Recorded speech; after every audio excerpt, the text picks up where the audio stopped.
Hello guys, welcome back to the United Lime Football Channel.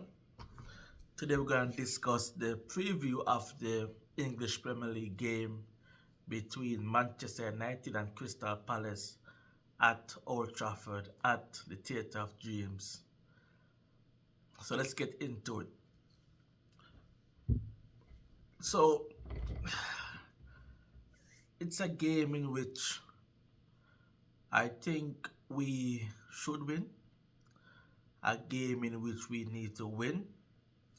We need to begin to put points on the board. We need to make up grounds on the teams ahead of us. And this is an opportunity for us to pick up some points. We're playing at home. We are playing this game off the back of two clean sheet victories.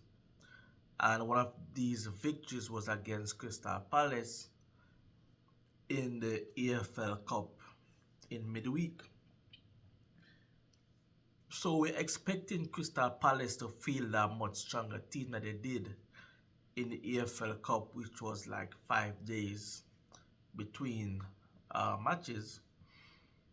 But we also expect them to play the same way like they begin the first half in the EFL game.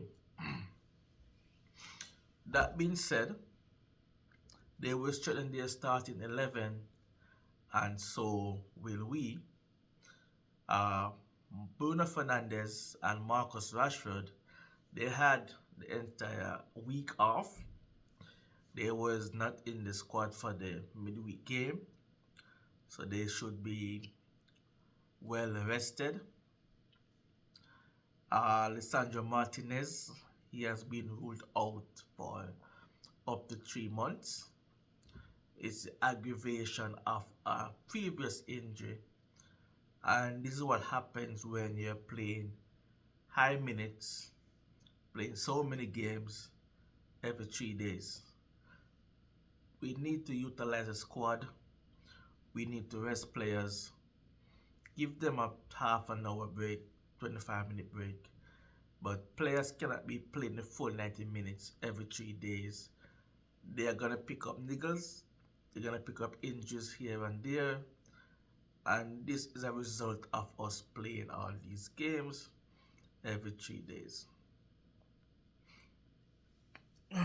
So now we have an issue as well at left back with Sergio Reguilon. He's ruled out for this game.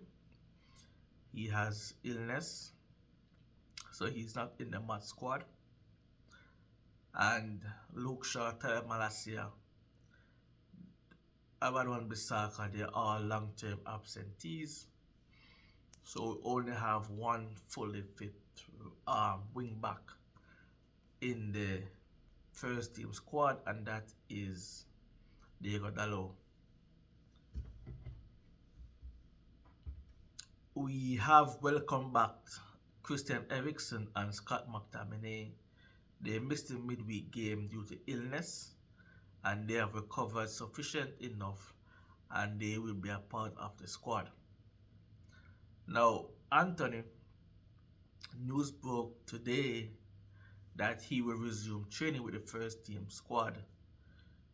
So he will be in training tomorrow, but he will not be in the matchday squad. The coaching staff, they need to monitor his fitness levels, and they need to see how fit he is, if he can take part in the midweek game in the Champions League at home against Galatasaray.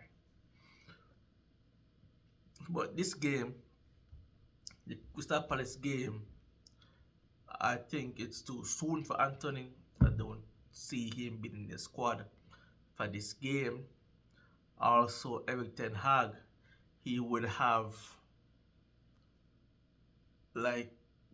know his starting lineup that he wanted to play, and the system he wanted to play for this game, and Anthony was not a part of that squad leading up to the game, I don't think he will insert Anthony into this team for the game tomorrow. So expect Anthony Galatasaray the earliest. So that's all the updates for now around the team. And let's get into the starting 11 that I think Eric Ten Hag will choose. In goal, Andre Onana, he kept his place, gonna keep his place. I thought he would have been rotated in the AFL Cup. He was not, he played full 90 minutes. He was a passenger bystander for most of the game.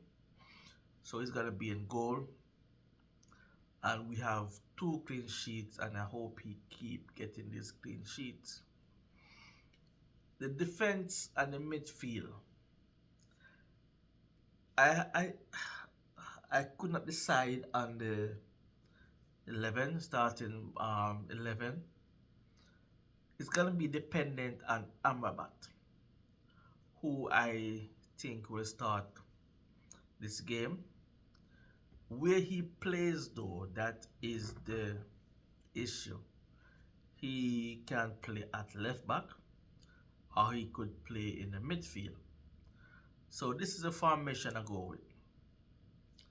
Diego Dalot is going to be at left back. Dalot can play either side. Centre back pairing of Raphael Varane, Johnny Evans, and Victor Lindelof at right back. That's one option. The next option is Diego Dalot at right back, centre back partnership of Raphael Varane, Victor Lindelof, and Amrabat as the left back. That would therefore mean in midfield, you're going to have Casemiro, Bruno Fernandes, and Mason Mount. On the wings, you're going to have Marcus Rashford, Rasmus Højlund. And the right wing position, that one is still up for grabs. Pellistri, he played really well. Garnacho, he was in and out of the game against Crystal Palace, but he got a goal. And I'll be okay with either one. The next option is Amrabat, Casemiro, Mason Mount midfield, with Bruno Fernandes on the right wing, Marcus on the left, and Rasmus Højlund up top. I don't know how Eric Ten Hag will go.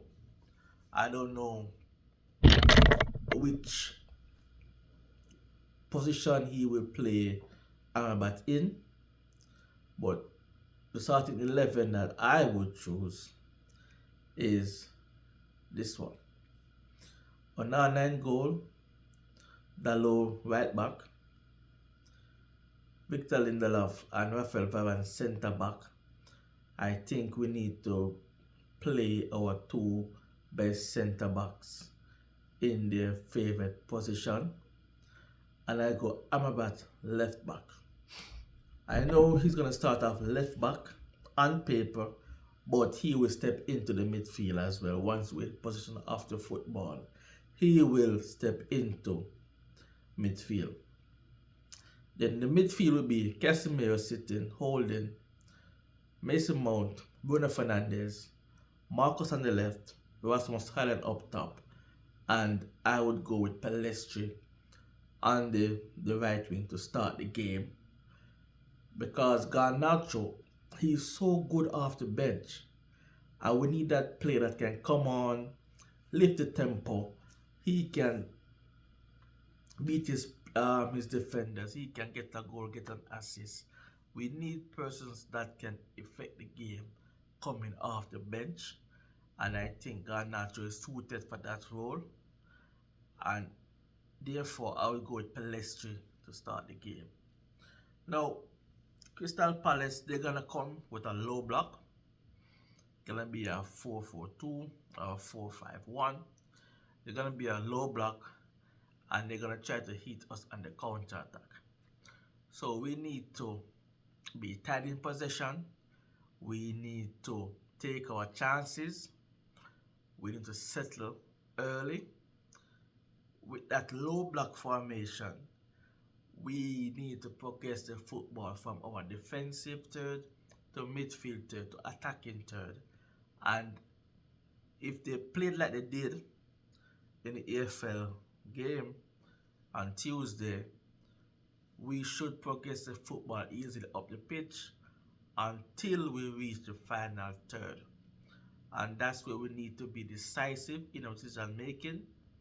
We need to be aggressive and we need to run at these players. We need to take them on, get them in yellow card trouble, take on these players, beat these players, and take our chances. That being said, I'm gonna wrap the video up here. But before I go, my prediction is Manchester United 3, Crystal Palace 0. I don't think we will concede against this Palace team at home at Old Trafford. Please like, share, subscribe, and we'll be back to do the review and player ratings. Thank you guys.